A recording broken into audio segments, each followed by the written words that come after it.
running 298 kilometers non-stop for up to 72 hours. Self-supported, no poles, no sleep. We're on our third day, about to turn into third night of no sleep. I'm so tired. This is a race known as the Hong Kong 4 Trails Ultra Challenge. Sarah Pemberton has been brave enough to attempt it 4 times. Why would anyone do this? Well, to start off with, I didn't intend to start 4 times. What I liked about the challenge is that there's a chance you won't get to the end. To me, that feels like an authentic, real challenge. How does 4 Trails compare with other competitions you've taken part in? 4 Trails would first say that they're not a race, that they're a challenge. And so the idea isn't necessarily to be the first one to get to the finish. But for me, that was by far the most significant running event that I've been part of. First of all, it's by far the longest, 300K versus 100 milers, which are 160 kilometers. But also because it was on the trails in Hong Kong, so it was particularly meaningful to me having grown up, having been born and bred here. A lot of the trails, sort of crisscross trails that I'd hiked with my family growing up. And so there's just this added sense of familiarity, but also full circle of being able to do such a big event in a city and a place that was so meaningful to me. I'm Sarah Pemberton, and this is why you should listen to me. The 4 Trails is a challenge that Andre Bloomberg came up with. It links together the 4 long-distance trails in Hong Kong, the MacLehose, Wilson, Hong Kong Trail, and Lantau Trail. And you do them back-to-back, unsupported, although you can have a crew car drive you in between the trails. But aside from that, it's unmarked. You carry everything you need. You do your own navigation. And the idea is if you do it within 72 hours, you are called a survivor. And then if you do it under 60, you're a finisher. Now, having watched the film, I just think, well, why would anyone do this? So Right. I have to ask you, why did you decide to do it not once, Yeah. not twice, but how Okay. many times? Well, to start off with, I didn't intend to start 4 times. Of course, that wasn't the goal. But for my first year, I think I was just so inspired by the other runners who had done 4 Trails before. I remember one time I was hiking with a friend, and it just coincided with the event. And we saw a few of them running past Parkview, which is on the Wilson Trail. And that sort of planted the seed. And I was quite naive at that time. I thought, 300 kilometers, 60 hours, that's just 5K an hour.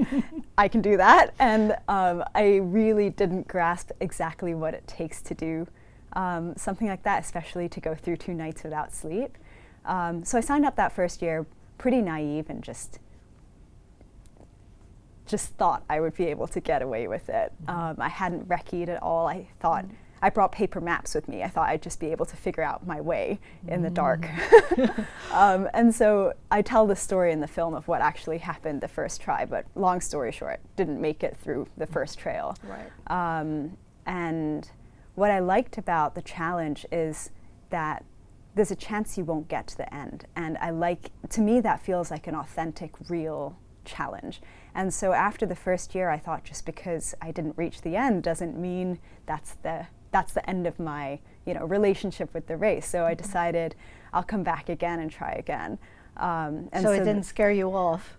I think if anything, it sort of validated the choice of this challenge because it actually was so far beyond my ability at the time. And the second year, I made it a lot further, but I didn't make it to the 4th trail in time. And so the third year, my confidence was knocked a little bit, but I did a sister event 4 and 4, where you do the 4 trails but over 4 days. So you can go home, eat, sleep, shower, all that, and then come out the next day. And that really built my confidence back up. And so I went into the third year really believing that I could actually get to the end.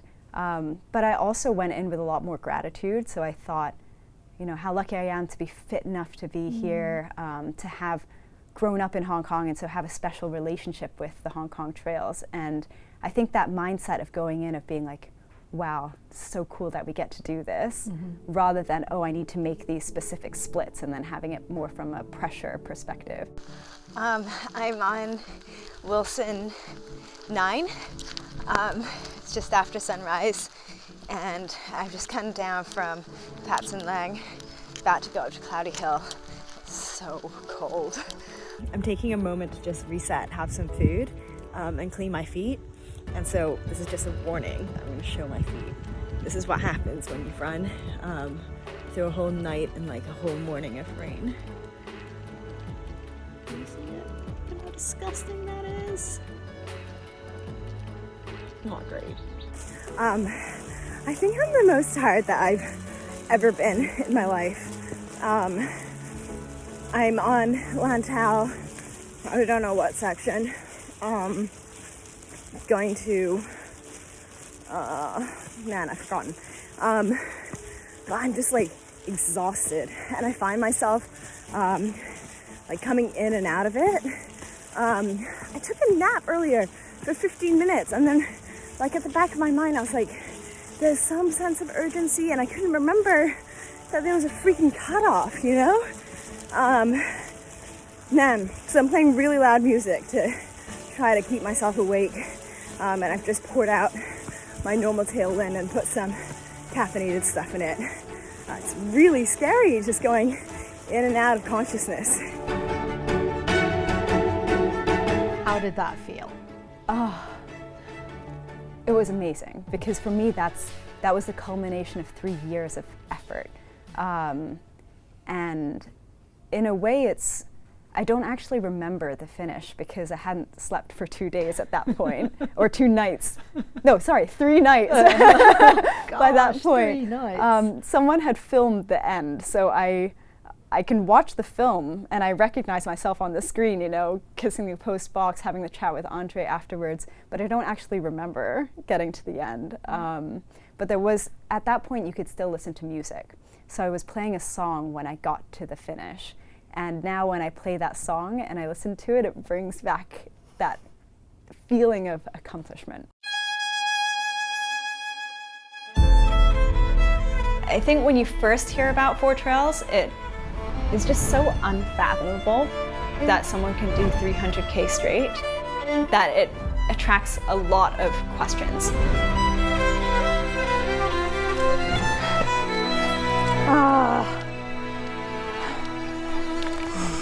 I think it's quite tempting to take on the challenge and not really realize when a challenge is appropriate versus completely ridiculous. I've never done something as hard as the Four Trails. Four Trails, hands down, is one of the world's toughest events. For the sport of trail running, the ultimate ball breaker. In this documentary for Four Trails, Yeah. this was your 4th competition. Yes. And what was the rationale for going forward again Right. after you finished Right. it? Why go back for more? So Andre had a special idea for the 10th edition, so in 2021. He thought he would invite only the alumni, so only people who have survived or finished Four Trails previously. And he sent us the email while I was in quarantine during COVID. And so of course then I was sitting alone in my room, ruminating on whether to do it again or not. And at the end of the day, I just thought, with all of my friends going, like the friends that I've made through this event, but if a bunch of them go back, will I really be able to sit on the sidelines and just watch the event, you know, cheer them on or whatever? And I thought, no. So first of all, I wanted to go because it was that particular group of people running it in 2021. But I also must admit that as a survivor, of course I thought about, can I become a finisher? So I wanted to push myself in the training and in the actual event to see, could I better my time to go below 60? Yeah. So we're going to have to do a bit of spoiler alert, I Yes. guess. So what happened? I mean, the training went well. I did believe that I could be under 60, but for me, 60 was at the edge of my potential. Everything would have had to go well for me to have that kind of day, and it didn't on that occasion. So I had a very good MacLehose, I think 15 hours something, and then went to the Wilson, and things sort of just deteriorated from there. What was going through your head when you were actually coming to realize that that might be the end of the road for you? I mean, of course it's very disappointing because so much of the effort is just put onto the performance on one day. But I've learned over the years to trust the decision that I make in the moment. And so I don't want to rewrite history and say, oh, maybe if I had done this differently or that differently, the day would have panned out differently. In the moment, I felt like I was just drained, like there was no more energy in my legs, and I knew that if I wanted to hit 60, I had to run a big portion of the trails. And I got to a point where I was just walking the downhills, and perhaps I went too hard on the first trail and then didn't have the energy to push through the 3 remaining trails. But I'm happy I gave it a shot, because that's how I would have had to run if I wanted to try sub 60. And at the end of the day, I had already shown myself that I could be a survivor, and so I didn't need to be a survivor again. I wanted to take the chance and see if I could be a finisher that time. For this race, it seems like there are very few female competitors. Right. Am I correct? 4 more? So I'm not sure how many female finishers there are. There's more than 4 female survivors. So when I survived in my 3rd year, I was the 10th woman to do so in the, I guess, 9 or 10 years of the event taking place. That's a small number still. It's small, and Andre actually had a shirt made of all the women's names going down the first 10.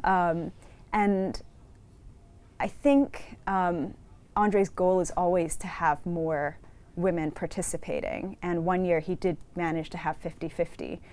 But within running, the higher the distance, so 5K, 10K, half marathon, marathon, etc., the lower the proportion of women take part. And so the pool of women who are thinking about doing 300K is already very small. Yeah. So is it more of a physical or a mental sort of barrier that prevents having more women compete in I this? think it starts way earlier. I think it's women's relationship with sports even in school. When women's bodies change through puberty and we play less sports at lunchtime and things like that, whereas for boys, completely normal during their teenage years, if anything, to become even sportier. And I think that's where you sort of see a difference in sports participation by boys versus girls, and what we see now is just a symptom of that. And I don't think it's that women are different physically or mentally to men in their ability to run 300K. If anything, like Nikki Hahn, who was the first woman to finish, so first woman to do it under 60, first woman to do it twice under 60 now. She's just amazing, but I think she really shows that, like, physically, mentally, we are able to do it. I think the pool just isn't very large at the moment, and so. So it's just kind of culturally or whatever that women are just learn that to. I think so, and I think if we have more women running generally, or more women hiking generally, that will sort of trickle through racing as well. So looking back, what do you think Four Trails has taught you? I mean, the biggest one that I bang on about is setting an actual challenge for yourself. So setting a goal where you're not sure you'll succeed, but going for it anyway. And I think that's so widely applicable outside of just running. But the second, it just gave me wonderful friends. And so all the people that I've trained with or even shared parts of the race with, I feel very bonded to. And I think it's because only the people who have done the event really understand what it takes. And so I feel, just the connection, even with people who did it in different years from me, that we've all gone through this experience together. And I think that's, an amazing community to be a part of. Would you do it again? I hope so, but probably not soon. Not anytime soon. Not anytime soon. Too many things going on with your life. I mean, I do think before you've gotten to the finish, you're in a bit of ignorance is bliss. You don't actually know what it's going to feel like to have 2 nights without sleep, for example. But now we know. Now I'm on the other side, and so the decision becomes a lot bigger because I know exactly, like I know what the training will take, and I know what the event will take as well. And at the moment, I don't feel that I'm quite ready for round 5. That's just crazy, even thinking about that. Right. Well, thank you so much, Sarah, for your time. It's been fascinating and interesting talking to you. Thanks for sharing your experience with us. Thanks for having me.